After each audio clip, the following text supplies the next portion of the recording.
अस्सलाम वालेकुम। 10th class कैसे हैं आप लोग। 10th class chapter number 12 topic alkanes. Alkanes basically belongs to hydrocarbons. अब हाइड्रोकार्बन्स क्या है आप लोगों को पता है, लेकिन इसको हम एक दफ़ा रिवाइज कर देते हैं। हाइड्रोकार्बन्स ऐसे कंपाउंड्स होते हैं जिनके अंदर कार्बन और hydrogen as a essential component मौजूद होते हैं। हाइड्रोकार्बन्स का सबसे फर्स्ट मेंबर है alkanes which is called as saturated hydrocarbon. Saturated hydrocarbon और अनसैचुरेटेड हाइड्रोकार्बन्स कौन से कार्बन्स होते हैं। सैचुरेटेड हाइड्रोकार्बन्स ऐसे हाइड्रोकार्बन्स होते हैं जिनके अंदर सिंगल बॉन्ड प्रेजेंट होता है, लाइक अल्केन। अल्केन का फर्स्ट मेंबर आप लोगों के लिए सबसे ज़्यादा जाना माना मेंबर है मीथेन। वो नेचुरल गैस जो घरों में यूज़ होती है, methane. It is a single carbon atom. Methane के अंदर जो कार्बन एटम होता है वो सिंगल कार्बन एटम होता है, मतलब उसकी वैलेंसी सिंगल बॉन्ड के साथ सेटिस्फाइड हुई होती है। और जो हमारे पास अनसैचुरेटेड हाइड्रोकार्बन्स होते हैं उनके अंदर सिंगल बॉन्ड प्रेजेंट नहीं होता, उनके अंदर डबल ट्रिपल बॉन्ड प्रेजेंट होता है, और दैट्स वाई उनको हम कहते हैं अनसैचुरेटेड हाइड्रोकार्बन्स। तो यहाँ से आपने 3 डेफिनेशन गेट की। फर्स्ट हाइड्रोकार्बन्स क्या होती हैं, सेकंड सैचुरेटेड हाइड्रोकार्बन्स क्या होती हैं, और अनसैचुरेटेड हाइड्रोकार्बन्स क्या होती हैं। Coming towards your topic alkanes. सबसे पहले अल्केन्स है। अल्केन्स क्या है, ये हाइड्रोकार्बन फैमिली का फर्स्ट मेंबर है और इसके अंदर कार्बन की वैलेंसी सिंगल बॉन्ड के साथ सेटिस्फाइड होती है, और कार्बन की वैलेंसी एज यू नो 4 होती है, और इसमें जितने भी कार्बन बॉन्ड बनाएंगी वो 4 बॉन्ड बनाएंगी सिंगल बॉन्ड के साथ। अब अल्केन्स ऐसा मेंबर होता है जो कि सिंगल बॉन्ड के साथ अटैच होता है और सिंगल बॉन्ड रिएक्टिव बॉन्ड नहीं होता।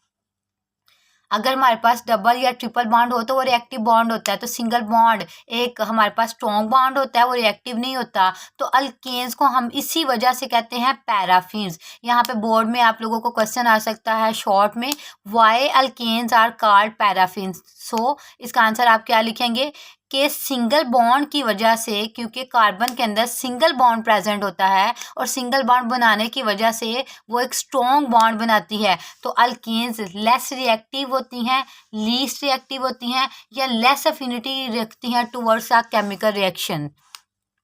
तो यहाँ पे हम इसकी डेफिनेशन कोड करेंगे। अब इसकी एग्जांपल है। एग्जांपल इसकी आप लोगों को पता है, स्टार्टिंग इसका फर्स्ट मेंबर है मीथेन। डेफिनेशन मैंने आपको बता दी, स्टार्टिंग मेंबर है मीथेन हो गया, उसके बाद इथेन हो गया। और ये आप लोगों को अब पता होना चाहिए कि अल्केन के अंदर CH2 बॉन्ड के डिफरेंस से सीरीज़ को हमने इंक्रीज़ करना है। ये आप लोगों को पता है, एक होमोलोगस सीरीज़ होती है कि अल्केन का दूसरे अल्केन के साथ जो डिफरेंस आता है वो इसी बॉन्ड की वजह से डिफरेंस आता है। ये मीथेन है, ये इथेन है, ये प्रोपेन है, एंड सो ऑन, ये हमारे पास कंटिन्यू रहेगा। अल्केन में कार्बन 1 से लेके कार्बन 40 तक के एलिमेंट इंक्लूड होते हैं, जिनके अंदर कार्बन का नंबर 40 तक जाता है। जनरल फार्मूला आप लोगों को इसका आई थिंक अब याद हो जाना चाहिए, CnH2n+2, जहाँ जबकि इसके अंदर N जोन्स है वो इंडिकेट कर रहा है कि कितने कार्बन कंपाउंड है। N की वैल्यू पुट करके हम इसका जनरल फार्मूला भी प्रिडिक्ट कर सकते हैं। अब है जिसके सोर्सेज ऑफ अल्केन्स, ये इसको मैं अगेन आप लोगों को एक्सप्लेन कर दूंगी from book. Preparation method, alkanes को हम काफ़ी मेथड्स के साथ रेडी कर सकते हैं, लेकिन जो इसके मोस्ट कॉमनली यूज मेथड है ना, उसके अंदर 2 मेथड हैं। एक है हाइड्रोजिनेशन ऑफ अल्कीन्स जो कि आज हम स्टडी करेंगे, और एक हम कल स्टार्ट करेंगे रिडक्शन ऑफ अल्काइड हैलाइड।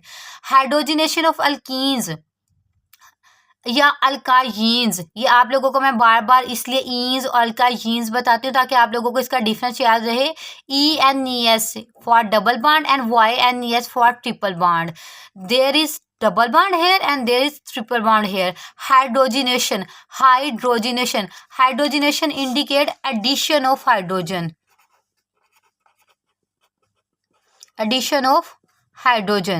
of alkenes, मतलब हम डबल बॉन्ड के अंदर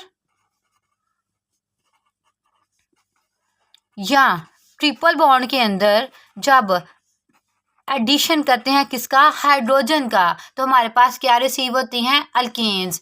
तो 10th क्लास में आपको इसके जनरल रिएक्शन बताती रहती हूँ ताकि आप लोग को याद रहे कि जब भी हम किसी डबल या ट्रिपल बॉन्ड के अंदर एडिशन करते हैं किसका, हाइड्रोजन का, जब भी हम किसी डबल या ट्रिपल बॉन्ड के अंदर एडिशन करते हैं हाइड्रोजन का, तो उसके रिजल्ट में हमें जो रिसीव चीज़ होती है वो हमारे पास रिसीव होती है अल्केन। तो आपने ये जब इसका ये जनरल रिएक्शन याद रख लिया तो जस्ट आपने इसके फार्मूलाज को पुट करना है और आप इसको सॉल्व आउट कर सकते हैं। आप ये जनरल मेथड ज़रूर याद रखें ताकि आप लोगों को याद रहे कि इसको कैसे प्रिपेयर करना है। अब मैंने इधर आप लोगों को डेफिनेशन बता दी है हाइड्रोजिनेशन की। हाइड्रोजिनेशन क्या है? Hydrogenation means addition of hydrogen, addition of hydrogen molecule in alkenes double bond और अल्काइन्स, अल्काइन ट्रिपल बॉन्ड के अंदर एडिशन है किसका? हाइड्रोजन का। अभी एडिशन कैसे होता है? ये एडिशन एक ख़ास किस्म के प्रोसेस के थ्रू होता है जिसको हम क्या करते हैं, किसी कैटलिस्ट के साथ प्रोसीड करते हैं। इस रिएक्शन की इंडस्ट्रियल लिहाज से, केमिकल लिहाज से बहुत ज़्यादा इंपॉर्टेंट है। अब यहाँ पे हम लेंगे alkyne, CH2 double bond CH2 plus hydrogen.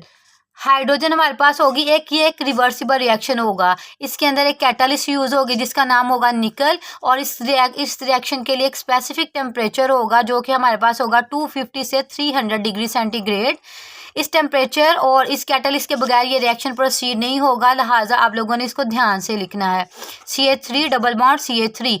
अब आप इसको चेक करें, यहाँ पे हमारे पास थी अनसैचुरेशन मतलब डबल बॉन्ड था, CH2 double bond CH2 plus hydrogen. Hydrogen अब क्या होगा, आप लोगों को याद होगा, मैंने बहुत बार आप लोगों को चीज़ एक्सप्लेन कर चुकी हूँ कि ये हाइड्रोजन जोन सी होती है टर्मिनल हाइड्रोजन, ये हाइड्रोजन का बॉन्ड ब्रेक करता है। ये दो हाइड्रोजन थी, ये हाइड्रोजन का बॉन्ड ब्रेक किया। यहाँ पे जो हमारे पास डबल बॉन्ड था, ये वैलेंसी लाइक दिस, अब ये है था डबल बॉन्ड। डबल बॉन्ड इस फॉर्म में हम लिख सकते हैं। अब इस वैलेंसी को क्या किया, एक हाइड्रोजन आके यहाँ पे अटैच हो जाएगा, दूसरा हाइड्रोजन आके इस तरफ अटैच हो जाएगा। मतलब हमारे पास जो CH2 था इस फॉर्म में यहाँ पे एक एक हाइड्रोजन अटैच हो जाएगा। जब एक एक हाइड्रोजन यहाँ पे आकर अटैच होगा तो ये जो डबल बॉन्ड होगा वो एक तो टोटल का टोटल ख़त्म हो जाएगा। तो रिजल्टेंटली हमारे पास जो चीज़ बनेगी, यहाँ पे क्या बन जाएगा, CH3 single bond CH3। Carbon की वैलेंसी क्योंकि एट अ टाइम 4 होती है, तो आप चेक करें, कार्बन ने 2 बॉन्ड इसके साथ बनाए और एक बार अगली वाली हाइड्रोजन के साथ बना दिया, तो कार्बन के पास CH3 हो गया और एक बार उसने कार्बन के साथ बना दिया। तो कार्बन की वैलेंसी यहाँ भी सेटिस्फाइड है, कार्बन की वैलेंसी यहाँ भी सेटिस्फाइड है। ये हमारे पास एक अल्कीन है और ये हमारे पास क्या है, अल्केन। ये अल्कीन है, ये अल्केन है। तो हमने हाइड्रोजिनेशन ऑफ अल्कीन से एक नया मॉलिक्यूल बना दिया जो कि क्या है, ये इथीन है। ये हमारे पास इथीन है, THENE, ethene, and this is ethane. Ethane का फॉर्मूला चेक करें, C2H6।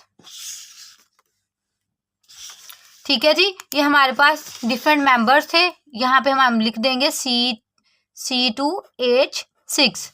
ठीक है, ये 1 कार्बन कंपाउंड है, 2 कार्बन कंपाउंड है, 3 कार्बन कंपाउंड है, 4 कार्बन कंपाउंड है हमारे पास।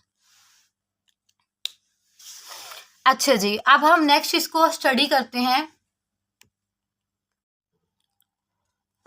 10th class look at here, book page number 84। सबसे पहले आप फर्स्ट पैराग्राफ से मार्क करेंगे डेफिनेशन अल्कीन्स की, और इसके ऊपर आप क्वेश्चन कोड करेंगे, why alkanes are called paraffins, या यहाँ पे आप ये क्वेश्चन कोड करेंगे, why alkanes are called less reactive. ये पूरा पैराग्राफ आप इसके आंसर में करेंगे।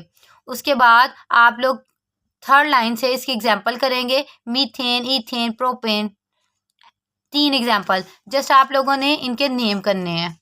जनरल फार्मूला आपको पिछले चैप्टर से आता है और ये इसकी क्रॉस और स्ट्रक्चर्स है, ये भी आप लोगों को आते हैं। आप ये कोड कर लें, ये कोड कर लें, सब टू यू। Next is sources of alkanes. Sources of alkanes बेटा ये 6 दिए हुए हैं, आप लोगों ने मैक्सिमम इसमें से 4 लर्न करने हैं। The main source of alkanes are petroleum and natural gas. Methane sourced from about 85% of natural gas. All the alkenes are obtained commercially by fractional distillation of crude product. ये पूरा fractional distillation का topic हम लोगों ने last chapter में study किया हुआ है। मार्श गैस, मार्शी एरिया की गैस जो कि आप लोगों ने बायो में भी अंडरस्टैंड किया हुआ है, मार्शी एरिया का। मार्श गैस ऐसी गैस होती है जो कि मार्शी एरिया से, गंदले इलाकों से मतलब हमें कॉमनली रिसीव होती है। Is formed by the bacterial decay of vegetable material contains mostly methane. Fuel gas obtained from coal gas like alkanes in small amount. Methanes occur in गोबर गैस। गोबर gas ये जो हम डंग केक यूज़ करते हैं, गोबर यूज़ करते हैं जानवरों का। सेविज गैस भी हमारे पास सेम ऐसी ही गैस है जो से सीवरेज से निकलती है। बायोगैस भी हमारे पास यही गैस है जो कि डंग केक वगैरह से या एनिमल से रिसीव होती है। Which are formed by the decomposition of cattle dung आपको पता है गोबर को कहते हैं। एक्सक्रीटा जो ह्यूमन बॉडी वेस्ट होता है और प्लांट वेस्ट होता है, ये उसने बता दिया है। गोबर गैस कैटल डंग से मिलती है, सेविज गैस एक्सक्रीटा से मिलती है, बायोगैस प्लांट वेस्ट से मिलती है। तो आपने इसके सोर्सेज ऑफ अल्केन्स को अच्छे से लर्न कर लेना, इतना टॉपिक है। उसके बाद प्रिपरेशंस के मेथड, बेटा जी इसके अंदर आप लोगों ने जस्ट इसको एक दफ़ा रीड आउट करना है, लर्निंग नहीं करनी। हाइड्रोजिनेशन ऑफ अल्कीन, स्टार्टिंग में हाइड्रोजिनेशन की डेफिनेशन है, उसके बाद इसका प्रोसीजर है, उसके बाद इसकी कंडीशंस हैं। ये सारी कंडीशंस आपने करके आप लोगों ने यहाँ तक इसकी लर्निंग करनी है, रिएक्शन की प्रैक्टिस करनी है, कैटलिस्ट और टेम्परेचर आप लोगों ने इसका स्किप नहीं करना।